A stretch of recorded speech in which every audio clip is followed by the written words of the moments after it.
Bonjour à toutes et à tous, soyez les bienvenus pour cette nouvelle édition de votre journal.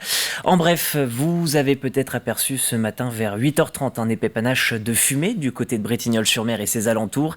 Il s'agit d'un feu dans une maison d'habitation de 150 mètres carrés. Le sinistre a mobilisé une trentaine de sapeurs-pompiers venus de Brême-sur-Mer, Couex, la Chaise-le-Vicomte, les Sables-d'Olonne ou encore Saint-Gilles et Saint-Jean-de-Mont. Une personne a été secourue et évacuée par hélicoptère vers le CHU de Bordeaux. Nous vous parlons souvent des retenues d'eau vendéennes, mais moins de l'eau potable sur le territoire. La gestion n'est pas simple, surtout avec les périodes de stress hydrique engendrées par les sécheresses successives et le peu de nappes phréatiques sur notre territoire. En moyenne, une personne consomme 100 litres d'eau par jour. Alors comment garantir de l'eau potable pour tous ? Colline Davy vous répond dans ce reportage. Des gestes simples répétés au quotidien. Mais avant d'arriver ici, ces gouttes d'eau suivent un long parcours, retour au point de départ. 90% de l'eau vendéenne provient de ces barrages et donc des rivières vendéennes. Le département compte 11 usines de potabilisation. Toutes sont situées à proximité des barrages et fonctionnent en 3 phases, comme celle-ci. Ces usines vont traiter l'ensemble des matières en suspension. Ensuite vont traiter un certain nombre de molécules qui aujourd'hui effectivement sont liées à des activités locales telles que pesticides. Et ensuite on va plutôt essayer de travailler sur un affinage de turbidité, de la couleur de l'eau. Avec ces traitements, l'eau potable doit correspondre aux normes sanitaires françaises contrôlées par l'ARS. Nous avons quelquefois plus de 500 paramètres à analyser dans une goutte d'eau. C'est l'aliment le plus surveillé de France. L'idée, c'est d'analyser ces eaux brutes, d'en faire l'inventaire de l'ensemble des polluants et de nouveaux polluants, notamment les produits médicamenteux, notamment les polluants qui sont issus, ce que j'appelle les lessiviels, les produits de détergence, et puis également les polluants qui sont d'origine agricole, et de faire en sorte que nos usines évoluent avec de nouveaux process pour éliminer ces nouveaux polluants et faire en sorte que la qualité de l'eau soit au rendez-vous derrière. Cette évolution se concrétise actuellement ici, à l'est du département. L'ancienne usine date de 1956 et la population ne cesse de grandir. Ce chantier est donc essentiel. Aujourd'hui, on est sur une ancienne usine qui fonctionne toujours actuellement, mais qui est quasiment à 100 ou 110% de sa capacité. L'idée, ça a été d'abord de faire une demande d'augmentation de prélèvement dans la sève, puisque aujourd'hui, on est à 90 mètres cubeurs. On va passer à 150 mètres cubeurs. Et effectivement, l'idée, c'est aussi d'augmenter sa zone d'influence, c'est-à-dire qu'aujourd'hui, on n'alimente que les personnes de Saint-Laurent-sur-Sèvre. L'idée, c'est d'aller jusqu'à Mortagne-sur-Sèvre. La mise en service est prévue pour octobre. Cette usine sera ensuite reliée comme les autres au réseau Vendée-Eau, un moyen de garantir l'approvisionnement à la fois en qualité et en quantité. Retour en images sur les finales nationales des échecs. C'était pour rappel ce week-end à La Roche-sur-Yon avec 4 coupes en jeu.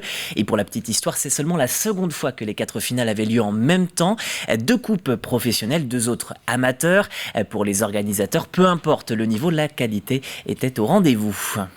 On rêve tous de jouer contre Rafael Nadal si on est tennisman, ou de jouer au golf avec Tiger Woods si on est golfeur, ou au football avec Mbappé. Alors aux échecs, c'est possible. C'est-à-dire qu'on peut même débutant jouer contre le champion du monde. Il y a des formules de show mais là surtout, même si on ne joue pas contre ces adversaires-là, on est au même endroit, au même moment. Voilà, nous on le voit bien, les joueurs là jouent, puis ils vont aller jeter un œil, reviennent, regardent et se dire tiens, t'as fait quoi ce week-end ? J'étais avec une numéro 1 mondiale, j'étais avec un triple champion de France. Voilà, je pense que quand on aime ce sport-là et quel que soit le sport, si on a l'occasion d'avoir des stars, parce qu'on peut les appeler un peu comme ça fait plaisir. Au chapitre tourisme, à présent, découvrez un modèle de visite original. À Montaigu-Vendée, une guide conférencière vous accueille sur le temps du repas pour une découverte du cœur de ville. Ce sont les visites sandwich. Vous vous en doutez, le but est d'apprendre tout en mangeant lors de sa pause repas. Une offre prévue aussi bien pour les touristes que pour les riverains. Diane Delangle a participé à l'une de ces visites. Tradition, on plantait des palmiers quand on franchissait le Cap Horn. Et juste derrière moi, vous remarquerez qu'il y a aussi des palmiers devant une maison avec là aussi un très très beau patrimoine. 1000 ans d'histoire, des Vikings à la fin du 19e siècle, en 45 minutes chrono, casse-croûte à la main. C'est un des formats de visite proposés à Montaigu-Vendée pour la première fois par la commission culture et tourisme de la communauté d'agglomération. L'occasion de découvrir enfin la fameuse digue. Tout le monde la connaît, tout le monde connaît Montaigu pour la chanson et je crois qu'une grande partie des personnes ne savent pas qu'elle existe, qu'elle est conservée et ne savent pas où elle est non plus et à quoi elle servait. Donc c'est aussi l'occasion de faire un clin d'œil à ce qu'on a tous entendu quand on était enfant et essayer de donner un peu plus de contenu à cela. Alors on voit une grande partie de la digue qui est conservée, quasiment 80 mètres de longueur, une sorte de barrage qui permettait de maintenir l'eau au pied du château. Cette digue aujourd'hui elle est bréchée, c'est comme ça que l'on dit, c'est-à-dire qu'elle a été coupée en deux pour permettre d'évacuer l'eau en fait. Une visite sandwich express à l'heure du déjeuner, pensée pour attirer les actifs. Alors, je travaille pas mal avec le territoire de Montaigu, donc ça m'intéressait de connaître un peu l'histoire locale. C'est pas mal parce que du coup c'est très rapide, on mange pendant qu'on se balade, donc voilà, ça prend pas sur mon temps de travail, donc ça se calait parfaitement entre, au milieu de la journée de travail, c'est très bien.